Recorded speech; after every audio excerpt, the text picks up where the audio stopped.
നമസ്കാരം, സുധീഷാണ്.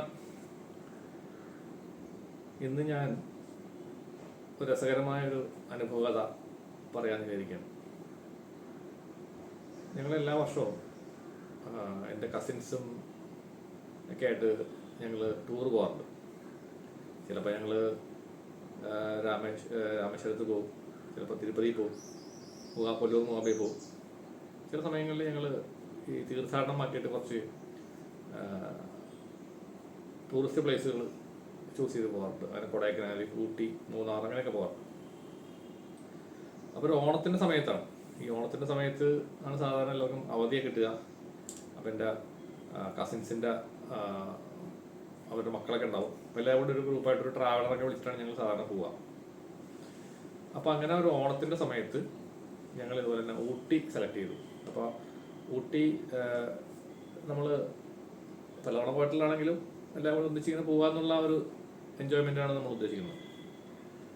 അപ്പോൾ അങ്ങനെ റൂം കിട്ടാനില്ല. അപ്പോൾ ഞങ്ങൾ ഓയോ റൂംസിനകത്ത് ഉള്ളൊരാൾ സുഹൃത്തുണ്ട്. അപ്പോൾ അയാൾ പറഞ്ഞപ്പോൾ അയാൾ അതിനകത്ത് ഭയങ്കര പൈസയായിരുന്നു റൂമിന്. പക്ഷേ ഊട്ടിയിൽ നിന്ന് നമ്മൾ മൈസൂരിലേക്ക് പോകുന്ന ആ വഴിയിലുള്ള ഒരു ഹോട്ടലിൽ ഒരു ഓയോ റൂം ബുക്ക് ചെയ്ത് തന്നു. ഒരെണ്ണമല്ല, ഒരു 4 റൂം ബുക്ക് ചെയ്തു.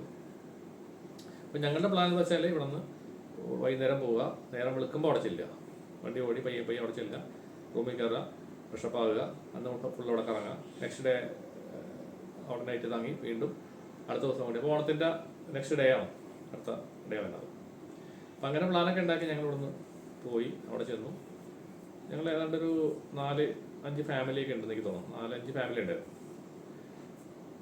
അപ്പോൾ രാവിലെ ചെന്നു, ഞങ്ങൾ റൂമിൽ കയറി കുളിച്ച് ഫ്രഷപ്പായിട്ട് ഞങ്ങൾക്ക് ഇറങ്ങാൻ പോയി. അപ്പോൾ ഞങ്ങളവിടെ അങ്ങനെ കുറേ ലേക്ക്, തൊട്ടപ്പെട്ട അങ്ങനെ കുറേ സ്ഥലങ്ങൾ, മെയിൻ സ്ഥലങ്ങളിലൊക്കെ ഞങ്ങൾ അന്ന് പോയായിരുന്നു. അപ്പോൾ കുഴപ്പമില്ല. ആ ഹോട്ടലിൻ്റെ പണി ഇങ്ങനെ കുറേ നടന്നുകൊണ്ടിരിക്കുന്ന ഒരു ഹോട്ടലായിരുന്നു. എന്ന് വെച്ചാൽ ഈ റെസ്റ്റോറൻ്റൊന്നുമില്ല, അവിടെ റൂംസ് മാത്രമേ ഉള്ളൂ. പഴയ ഒരു ബിൽഡിങ്, അത് റീമോഡൽ ചെയ്ത് അവർ പണിതുകൊണ്ടിരിക്കും. അപ്പോൾ റൂമിൻ്റെ പണികളൊക്കെ കുറേ കഴിഞ്ഞിട്ടുണ്ടെങ്കിലും ഫർണിഷിങ് കുറച്ച് കാര്യങ്ങളൊക്കെ പോകുന്ന വഴിയിലൊക്കെ നമ്മൾ കയറി ചെല്ലുന്ന ഭാഗത്തും ഒക്കെ കുറേ പണികൾ ബാക്കി എടുക്കുന്നുണ്ട്. റൂമിൻ്റെ അകത്തൊക്കെ ഒരു പണിയൊക്കെ തീർന്നിട്ടുണ്ട്. കുഴപ്പമില്ല, അതൊക്കെ ഇല്ലാത്തൊരു ഹോട്ടലാണ്. അങ്ങനെ ഞങ്ങൾ വൈകുന്നേരം മടങ്ങി വന്നു. ഞങ്ങൾ എല്ലാവരും കൂടി അവിടെ കൂട്ടമായിട്ട് നിന്ന് വർത്താനമൊക്കെ പറഞ്ഞ്. അപ്പോൾ എൻ്റെ കസിൻസിൻ്റെ 2 വലിച്ചന്മാരുടെ മക്കളുണ്ട്. അപ്പോൾ ഇവർ വല്ലപ്പോഴൊക്കെയാണ് കാണുന്നത്. അപ്പോൾ ഇവർ പറഞ്ഞു, ഒരു 4 പേരുണ്ട്, ഞങ്ങൾ എല്ലാം കൂടെ ഒരു റൂമിൽ ഞങ്ങൾ ഇരുന്നോളാം, നിങ്ങൾ മറ്റുള്ള റൂമുകളിലോട്ട് കയറിക്കോളാം. അപ്പോൾ ഞാൻ, എൻ്റെ വൈഫ്, കുട്ടികളുണ്ട്, ഞങ്ങൾ റൂമിലേക്ക് കയറി. വേറെ ഒരു കസിൻ, അവരുടെ ഫാമിലി വേറെ റൂമിൽ, അങ്ങനെ 4 റൂമുകളിലായിട്ട് ഞങ്ങൾ ഇരിക്കണം. അപ്പോൾ ഒരു റൂമിൽ ഇവർ 4 കൂടെ ഇരിക്കണം. അപ്പോൾ ഞാനിങ്ങനെ രാത്രി ഭക്ഷണമൊക്കെ കഴിഞ്ഞ്, അപ്പോൾ എൻ്റെ റൂമിനകത്ത് ഒരു വലിയ കട്ടിലുണ്ട്, താഴത്തെ ഒരു ബെഡ് ഇടുന്നുണ്ട്. അപ്പോൾ എൻ്റെ വൈഫും 2 കുട്ടികളും മുകളിലെ ബെഡിൽ കിടക്കുന്നു. ഞാൻ താഴെ കിടന്നോളാം പറഞ്ഞിട്ട് ഞാൻ താഴത്തെ ബെഡിൽ കിടക്കുകയാണ്. അപ്പോൾ എനിക്ക് വേണമെങ്കിൽ ഉറക്കാൻ പറ്റില്ല, നല്ല തണുപ്പ്. അപ്പോൾ വെച്ച് കഴിഞ്ഞാൽ അത്യാവശ്യം നല്ല തണുപ്പാണ്. കമ്പിളി തൊട്ടിട്ടും തണുപ്പ് പോകണില്ല. നമ്മൾ യൂസ്ഡ് അല്ല, തണുപ്പിലേക്ക് അധികം പോകാത്ത ആളായതുകൊണ്ട് എനിക്ക് നല്ല തണുപ്പ് തോന്നിയായിരുന്നു. അപ്പോൾ ഞാനങ്ങനെ ഉറക്കം വരാണ്ടായപ്പോൾ TV ഓൺ ചെയ്ത് സൈലന്റ്, വളരെ സൗണ്ട് കുറച്ചിട്ട് അതൊക്കെ ഇങ്ങനെ സിനിമ എന്തോ കണ്ടുകൊണ്ടിരിക്കുകയാണ്. അപ്പോൾ ഒരു 12:30 മണി 1 മണിയൊക്കെ ആയിട്ടുണ്ട്. വാതിലില്ല, ഒരു മുട്ട്. അപ്പം ഞാൻ പെട്ടെന്ന് ഈ സമയത്ത് ആരാണ് വാതിലിന് മുട്ടനെന്ന് ഇങ്ങനെ നോക്കിക്കഴിഞ്ഞപ്പോൾ, അപ്പോൾ എൻ്റെ ഒരു വലിച്ചൻ്റെ മകള്, ഒരു കസിൻ അവിടെ വന്നിട്ട്, ഞാനാണ് എൻ്റെ ആളാണ് വാതിൽ തുറക്കുന്നത്. അപ്പോൾ ഞാൻ ചെന്ന് വാതിൽ തുറന്നു കഴിഞ്ഞപ്പോൾ പുള്ളിക്കാരി പറയാണ്, അത് നമ്മളുടെ മൂത്ത ചേച്ചിയുണ്ട്, ഒരു കസിൻ്റെ എൻ്റെ വലിച്ചൻ്റെ മൂത്ത മോള്. പുള്ളിക്കാരത്തി മരിക്കാൻ പോവാണ്, കിടന്ന് വായു വലിച്ചുകൊണ്ടിരിക്കുകയാണ്, നീ ഒന്ന് വേഗം വന്നു. അപ്പോൾ ഞാൻ പെട്ടെന്ന് കേട്ടപ്പോൾ അന്നത്തെ ആ സമയം, നമുക്ക് പരിചയമില്ലാത്ത സ്ഥലം, എന്ത് ചെയ്യും എന്നുള്ളൊരു പെട്ടെന്നൊരു മൈൻഡിലേക്ക് കുറേ ചിന്തകൾ കടന്നു വരുന്നു. അപ്പോൾ ഞങ്ങളുടെ വണ്ടി എന്ന് പറഞ്ഞാൽ ട്രാവലറാണ്. ആ വണ്ടി അവിടെ പാർക്ക് ചെയ്യാൻ സ്ഥലമാത്തതുകൊണ്ട് കുറേ അങ്ങോട്ട് നീക്കി എവിടെയാണ് പുള്ളി കൊണ്ടുവന്ന് പാർക്ക് ചെയ്തേക്കണം. വണ്ടി എവിടെയൊന്നും നമുക്കറിയത്തില്ല. അപ്പോൾ എന്താ ശരി നോക്കാം എന്ന് വെച്ചിട്ട് ഞാൻ പോയിട്ട് ആ റൂമിലേക്ക് ചെന്ന് കയറി. അപ്പോൾ നമ്മൾ ആ തണുപ്പെന്ന് പറഞ്ഞു കഴിഞ്ഞാൽ നമുക്ക് സ്വെറ്ററൊക്കെ ധരിച്ചിട്ടുണ്ട്. നമുക്ക് ഓക്കെ അറിയാം, നമ്മുടെ ആ റൂമിൻ്റെ ടെമ്പറേച്ചർ അറിയാം, പുറത്തെ ടെമ്പറേച്ചർ അറിയാം. ഇവരുടെ റൂമിലോട്ട് കയറുമ്പോൾ നമ്മൾ ഐസ് ഫാക്ടറിയിലോട്ടൊക്കെ കയറുന്ന പോലെ ഫീലിംഗ് ആയിരുന്നു. അതിശൈത്യം, ആ റൂമിൽ മാത്രം അതിശൈത്യം. അപ്പം ഞാൻ പെട്ടെന്ന് കടന്നപ്പോൾ തന്നെ എനിക്ക് അവിടെ അന്താളിച്ച്. പുറത്തുനിന്ന് അകത്തോട്ട് കയറുമ്പോൾ, കാരണം അതിനകത്ത് ജനലൊന്നുമില്ല, ആ റൂമിൽ ജനലുകളൊന്നുമില്ല, ഡോറ് മാത്രമേ ഉള്ളൂ. അപ്പോൾ ആ റൂമിൽ എങ്ങനെ അത്രയധികം തണുപ്പൊന്നും ഞാൻ പെട്ടെന്ന് ഒരു നിമിഷം ഇങ്ങനെ ചിന്തിച്ചു. ചെന്ന് കയറി കഴിഞ്ഞപ്പോൾ തന്നെ എൻ്റെ ദൃഷ്ടിയിലൊരു സാധനം പതിഞ്ഞു. അപ്പം തന്നെ ഞാൻ പറഞ്ഞു, നിങ്ങൾ 3 പേരും 4 പേരും കൂടി പുറത്തേക്ക് വന്നു, എല്ലാവരെയും പുറത്തേക്ക്. അപ്പോൾ ആ ചേച്ചി കിടന്ന് ഇങ്ങനെ വായു വലിച്ചുകൊണ്ടിരിക്കുന്നു, മരിക്കാൻ പോകുന്ന പോലെ ഇങ്ങനെ വായു വലിച്ചുകൊണ്ടിരിക്കുന്നു. അപ്പോൾ എല്ലാവരും ഭയന്ന് എല്ലാവരുടെ മുഖം വളരെ വെളുത്തിരിക്കുന്നുണ്ട്, ഈ വന്ന ചേച്ചി ഉൾപ്പെടെ. അവരെല്ലാവരും ഞാൻ എൻ്റെ റൂമിലേക്ക് കൊണ്ടുവന്നിരുത്തി, ഒരു ഹീലിംഗ് കൊടുത്തു. അപ്പോൾ മറ്റൊരു 2 പേരും, ഒരാൾ കസേരയിൽ ഇരുത്തി, ബാക്കിയുള്ളവരൊക്കെ നിലത്തിരുന്നു, താഴെ ഇരിക്കണം. അവരൊക്കെ ഇങ്ങനെ വല്ലാത്തൊരവസ്ഥയിലാണ് ഇരിക്കുന്നത് കേട്ടോ. അങ്ങനെ ഞാൻ ഈ പാദത്തേലൊന്ന് തട്ടി കൈകൊണ്ട്, 2 പാദത്തിലും തട്ടി കെട്ടി. അപ്പോൾ ഈ ഇങ്ങനെ എന്താണ് പ്രാണനിങ്ങനെ മുകളിലോട്ട് ഇങ്ങനെ ചാടി നിൽക്കുന്ന പ്രാണൻ എന്ന് പറഞ്ഞിട്ട് ഞങ്ങളുടെ ശരീരത്തിലേക്ക് വീട് സെറ്റായി. വിത്തിൻ ആ സെക്കൻഡ് ആൾ നോർമലായി. അപ്പോൾ എല്ലാവരും അതേപോലെ ഒപ്പം തന്നെ ഈ മറ്റേ 3 ചേച്ചിമാരുടെ എനർജിയും കറക്റ്റായി. അവർക്കും എന്താണ് അവരുടെ മുഖമൊക്കെ പെട്ടെന്ന് ശരിയായി. അവർക്ക് ആ സംഭ്രമമൊക്കെ പോയി, ഭയമെല്ലാം പോയി, ആ സെക്കൻഡിൽ തന്നെ പോയി. അപ്പോൾ ഇവർ പെട്ടെന്ന് ഇവരെല്ലാവർക്കും അത്ഭുതം, ഇതെങ്ങനെ പെട്ടെന്ന് മാറിയത്. ഞാൻ പറഞ്ഞു, അതില്ല, നിങ്ങളെന്തോ ഭയന്നോ ആണ്, പേടിക്കണ്ട, നിങ്ങൾ പോയിക്കോ, ധൈര്യമായിട്ട് പോയിക്കോ, നിങ്ങൾ ആ റൂമിൽ തന്നെ പോയി കിടന്നോ, കുഴപ്പമില്ലാട്ടാന്നോ.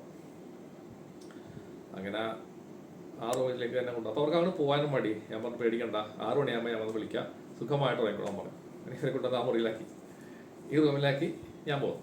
ഞാൻ കറക്റ്റ് 6 മണിയാകുമ്പോൾ എഴുന്നേറ്റ് കേട്ടോ, സ്വിച്ചിട്ട് പോയാൽ ഞാൻ 6 മണിക്ക് എഴുന്നേറ്റ്. 6 മണിക്ക് എഴുന്നേറ്റിട്ട് അവിടെ ചെന്ന് നോക്കിയത്. നോക്കിയപ്പോൾ അവരെല്ലാം നല്ല സുഖമായിട്ട് എഴുന്നേറ്റ് വന്നു, സന്തോഷത്തോടെ വന്നു. അതിനത് അവിടെ കഴിഞ്ഞു. അത് കഴിഞ്ഞ് ഞങ്ങൾ വണ്ടി കയറി. പിറ്റേ ദിവസം ഞങ്ങൾ കറങ്ങാൻ നോക്കുമ്പോൾ കേരളത്തിലുള്ള ജനം മുഴുവനും ഊട്ടിയിലുണ്ട്. അവിടെ ഒന്നും വണ്ടി ഓടിക്കാൻ പോലും പറ്റാത്ത, അതായത് ഓണം കഴിഞ്ഞ് പിറ്റേ ദിവസം വണ്ടി ഒന്നും എടുക്കാൻ പോലും അനക്കാൻ പോലും പറ്റാത്ത അത്ര ട്രാഫിക്, ഹെവി ട്രാഫിക് രാവിലെ മുതൽ. ഞങ്ങൾ എവിടെയോ ഒരു സ്ഥലത്ത് പോയി കഴിഞ്ഞപ്പോൾ ഞാൻ പറഞ്ഞു, വേണ്ട, ഇനി ഇവിടെ ഒന്നും ശരിയാവില്ല, നമുക്ക് തിരിച്ചു പോകാം, മതി, ഇനി ഇവിടെ കറങ്ങാൻ പോയാൽ നമുക്ക് വണ്ടി പോലും പാർക്ക് ചെയ്യാൻ സ്ഥലം കിട്ടത്തില്ല. കാരണം എല്ലാ ടൂറിസ്റ്റ് പ്ലേസുകളിലും നമുക്ക് ഓണം, വിഷു, മുടക്ക സമയങ്ങളിലൊക്കെ മലയാളികളുടെ തള്ളിക്കയറ്റമാണ്. ഇത്രയധികം ആളുകളാണ് ഈ ടൂറിസ്റ്റ് സ്ഥലങ്ങളിലേക്ക് വരുന്നത്. വാസ്തവത്തിൽ ആ യാത്രയുടെ ശേഷം ഞങ്ങൾ ഈ മുടക്കോസങ്ങളിൽ പിന്നെ ടൂർ പോലെ നിർത്തുകയും ചെയ്തു കേട്ടോ. കാരണം അത് ഞങ്ങൾക്ക് ഒരു ദിവസം മാത്രമേ ഞങ്ങൾക്ക് കിട്ടിയുള്ളൂ. സെക്കൻഡ് ഡേയിൽ ഞങ്ങൾ മടങ്ങി പോകുന്നു. മടങ്ങി പോകുന്ന വഴിക്ക് ഇതുപോലെ തന്നെ എല്ലാവരും പറഞ്ഞു, എന്തൊക്കെയോ അത്ഭുതങ്ങൾ സംഭവിച്ചല്ലോ, എന്താണ്. അപ്പോൾ ഞാനൊന്നും അതിനെപ്പറ്റി ഒന്നും പറയാൻ നിന്നില്ല, കാരണം പല സ്വഭാവത്തിലുള്ള ആളുകൾ വണ്ടി കാത്തിരിപ്പുണ്ട്, ഒന്നും പറഞ്ഞില്ല. ഇത് കഴിഞ്ഞ് ഒരാഴ്ച കഴിഞ്ഞിട്ട് എന്നെ വാതിലിൽ വന്ന് നോക്കിയ ചേച്ചി, ഞാനിവിടെ അടുത്ത് സ്ഥിരമായിട്ട് പോകുന്നൊരു അമ്പലമുണ്ട്, പറവൂര്. എല്ലാ ആഴ്ചയിലും ഞാൻ അവിടെ പോകുമായിരുന്നു. അപ്പോൾ ആ ചേച്ചി അവിടെ വരാറുണ്ട്. ആ ചേച്ചിയുടെ വീട് എൻ്റെ അടുത്ത് തന്നെയാണ്. അപ്പോൾ ആ ചേച്ചി എൻ്റെ അടുത്ത് വന്നിട്ട് ചോദിച്ചു, എന്താണ് അവിടെ സംഭവിച്ചത്, അതൊന്ന് പറയുമോ എന്ന് വെച്ചു. ഞാൻ പറഞ്ഞു, അവിടെ ഒന്നും സംഭവിച്ചില്ലല്ലോ, അവിടെ നിങ്ങൾ എന്തോ കൊണ്ട് പേടിച്ചു, അത്രയല്ലേ ഉള്ളൂ. അപ്പോൾ ആ ചേച്ചി ചിരിച്ചു. ചേച്ചി പറഞ്ഞു, ഞാൻ കണ്ടു, എന്താണ് അവിടെ ഉണ്ടായിരുന്നത്. അപ്പോൾ ഞാൻ ചേച്ചിനെ നോക്കി, എന്തെങ്കിലും പറയൂ, എന്താണ് കണ്ടതെന്ന്. അവിടെ ഒരു മുടിയെല്ലാം അഴിച്ചിട്ട് വെള്ള സാരിയൊക്കെ ഇട്ട് നമ്മൾ സിനിമയിലൊക്കെ കാണുന്ന പോലത്തെ ഒരു സ്ത്രീരൂപം വന്നു. ആ സ്ത്രീരൂപത്തിനെ ഞാൻ കണ്ടു. ആ സ്ത്രീരൂപത്തിനെ കണ്ടപ്പോഴാണ് ഈ ചേച്ചിക്ക് സമ്മർദ്ദം തുടങ്ങിയിട്ട് ചേച്ചി വല്ലാത്ത അവസ്ഥയിലേക്ക് പോയത്. അപ്പോൾ ഞാൻ പറഞ്ഞേ, ഓ കണ്ടല്ലേ, എങ്കിൽ പിന്നെ ഓക്കെ. അപ്പോൾ എന്താണ് അവിടെ ഉണ്ടായിരുന്നു, അപ്പോൾ ചേച്ചിക്ക് അറിയാം. അപ്പോൾ ഞാൻ പറഞ്ഞു, നിങ്ങൾ പേടിക്കേണ്ടെന്ന് വെച്ചിട്ട് ഞാൻ പറയാതിരുന്നത്. സംഗതി ശരിയാണ്, അങ്ങനത്തെ ഒരു ആ റൂമിലുണ്ടായിരുന്നു. നിങ്ങൾ അവിടെ ചെന്ന് കിടന്നപ്പോൾ അതുകൊണ്ടാണ് ആ അതിശൈത്യം ആ റൂമിലുണ്ടായിരുന്നു. അപ്പോൾ അവരും പറയണ്ടായിരുന്നു, അതിശൈത്യം വരുന്നു റൂമിനകത്ത്. നമ്മൾ ഏതാണ്ട് യൂറോപ്പിലൊക്കെ ചെന്ന പോലത്തെ അതേപോലത്തെ ഒരു ഫീലിംഗ് ആയിരുന്നു എന്നൊക്കെ അവർ പറയണ്ടായിരുന്നു കേട്ടോ. പക്ഷേ നമ്മളാ തിരിച്ച് റൂമിൽ കൊണ്ടാക്കിയതിന് ശേഷം അവർ സുഖമായിട്ട് കിടന്നു തുടങ്ങിയതാണ്. ഒരു ഉപദ്രവം ഉണ്ടായില്ല, ശല്യം ഉണ്ടായില്ല. അപ്പോൾ എന്താണ് കഥ എന്നാണ് ചോദ്യം. അപ്പോൾ ഞാൻ പറഞ്ഞു വെച്ച് കഴിഞ്ഞാൽ, അതിനകത്ത് കുറേ കാലം മുന്നേ ആ ഹോട്ടലിൽ വെച്ചിട്ട് ഒരു സ്ത്രീയെ 2 പേർ ചേർന്ന് കൊലപാതകം ചെയ്തിട്ടുണ്ടാകും ആ റൂമിൽ വെച്ചിട്ട്. അപ്പം അത് കുറച്ച് പവറുള്ളൊരു സോളായിരുന്നു, സ്പിരിച്വലി കുറച്ച് പവേഴ്സുള്ളൊരു സോളായിരുന്നു. അപ്പോൾ ആ സോള് പ്രേതമായിട്ട് അവിടെ ആളുകളെ ശല്യപ്പെടുത്തി അവിടെ തന്നെ ആ തലത്തിൽ തന്നെ നിൽക്കുകയാണ്. ആ എക്സ്പ്ലെയിൻ നേരം പോകാൻ പറ്റിയിട്ടില്ല, അവിടെ തന്നെ ഉണ്ട്, ആ ഹോട്ടലിൽ തന്നെ ഉണ്ട്, ആ റൂമിൽ തന്നെ ഉണ്ട്.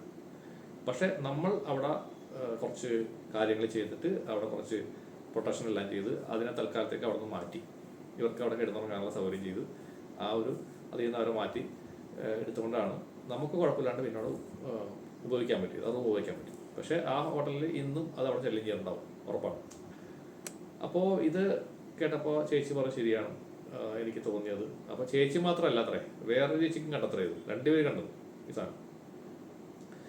അപ്പോൾ അത് ഒരു വല്ലാത്ത എക്സ്പീരിയൻസ് ആയിരുന്നു. ആ ചേച്ചി ഇപ്പോഴും കാണുമ്പോൾ പറയുന്നത് നീയാണ് എന്നെ രക്ഷിച്ചത് എന്നെപ്പോഴും പറയും. അതൊരു ചേച്ചി കുറച്ച് അകലെയാണ് ചെയ്ത വീട്, എല്ലാ കാലത്തേക്കും കാണുന്നത്. അപ്പോൾ ഇടക്കിടക്ക് ഇങ്ങനെ പറയും. അപ്പോൾ അതൊരു വല്ലാത്തൊരു എക്സ്പീരിയൻസ് ആയിരുന്നു ഈ ഒരു. അപ്പോൾ നമ്മൾ അപ്പോൾ ഹോട്ടലിലൊക്കെ പോയി റൂം എടുക്കുമ്പോൾ നിങ്ങൾ ശ്രദ്ധിക്കുക, റൂം ചെക്ക് ചെയ്യുക. ഫസ്റ്റ് നമ്മൾ ഒരു സ്ഥലത്ത് ചെന്ന് കഴിഞ്ഞാൽ എവിടെ ചെന്നാലും, ഹോട്ടലിൽ മാത്രമല്ല, നമ്മൾ വീട്ടിൽ എവിടെ ചെന്നാലും നമ്മൾ അവിടുത്തെ സറൗണ്ടിങ്സ് നോക്കുക, എനർജി ചെക്ക് ചെയ്യുക. അപ്പോൾ നിങ്ങൾ എന്തെങ്കിലും ഹീലേഴ്സോ അല്ലെങ്കിൽ എന്തെങ്കിലും വിദ്യകൾ പഠിച്ചിട്ടുണ്ടെങ്കിൽ നിങ്ങളുടേതായ പ്രൊട്ടക്ഷനുള്ള വിദ്യകൾ നിങ്ങൾ ഉപയോഗിക്കുക, അത് പ്രയോജനപ്പെടുത്താം. അത് വളരെ അത്യാവശ്യമുള്ള ഒരു കാര്യമാണ്. അപ്പോൾ നിങ്ങളത് ശ്രദ്ധിക്കുക. ഇതെൻ്റെ പേഴ്സണലായ ഒരു അനുഭവമാണ്. കഥ വെറും ഒരു കഥയല്ല, അനുഭവത്തിലുള്ളൊരു കാര്യമാണ്. അതായത് നിങ്ങൾക്കത് കേൾക്കുമ്പോൾ അതിന് എന്തെങ്കിലും ഒരു കാര്യം മനസ്സിലാക്കാൻ സാധിക്കും എന്ന് ഞാൻ വിശ്വസിക്കുന്നു. നന്ദി, നമസ്കാരം.